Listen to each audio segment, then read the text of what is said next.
Thanks.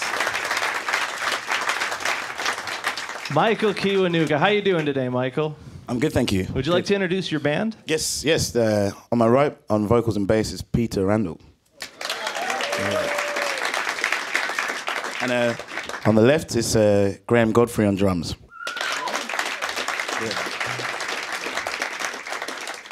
So I read somewhere that you had a goal of kind of being a studio musician one day, someone, to record other people's songs, maybe give some other people your songs to record. But now you've kind of ended up in front of the mic by yourself. How was that transition? Oh yeah, it was interesting. It was cool. At first, it was weird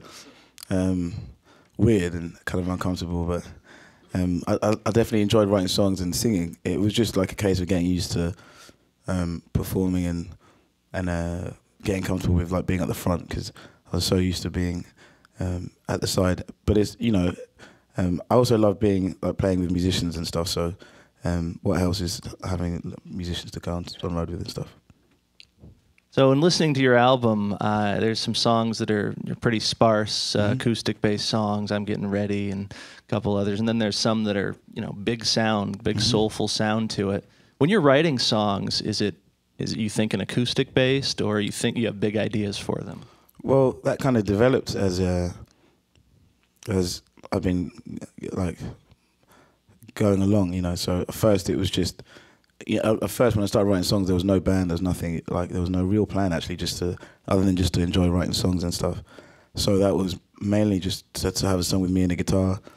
And then as like things snowballed or like got further along in terms of realizing that maybe being an artist or a singer was going to be something that could be like viable, then you start thinking about how to make an album and how to expand your sound, So the album was a mixture of that, but I begun to think of those things later on, So some of the songs are stripped back, some of them are fuller, but the fuller ones are usually probably the later ones in terms of where I wrote them, and I'm getting more used to writing like that.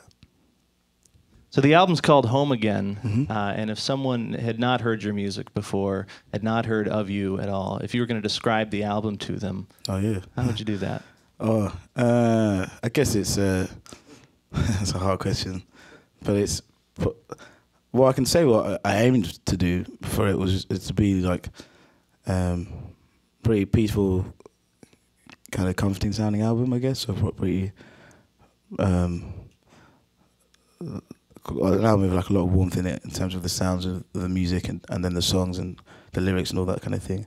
Something you could put on and it could be there from beginning to end kind of thing. That kind of flowing album, that's kind of what I tried to do. So, and it's a mixture of soul music and folk music, that kind of thing. So I mentioned that you're playing at the Wonder Ballroom tonight. This is your first time in Portland. Yes, very first time, yeah. Doing a... yeah. When you're playing shows in the United States, you're doing a U.S. tour now. How is it different than playing shows in England? How's it different? I mean, it's for one thing, it's like the space.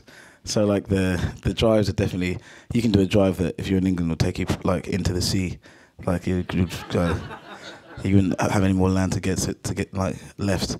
So that's different, and but and I guess like every country or like every place has a different vibe to it, and it can be a bit with state to state. But people are not like they're not encouraging in England, but there's like you definitely feel, even if it's like a room half full or quarter full of the people that are there, you really know that they're because they do like the music and they don't care if it's like their hip thing or not. So that's nice, and it definitely is encouraging, and people are more free to tell you like how your music maybe has affected them, and that you don't have to do that, but that helps me and musicians because it can get a drag carrying stuff around sometimes. But when people say how the music's helped, it kind of keeps you going, and you don't really get that so much in England. People just kind of come and go, and it's still really nice. But that differs in a way, if that makes any sense. Well, let's hear some more of that music. Give it up one more time for Michael Kiwanuka.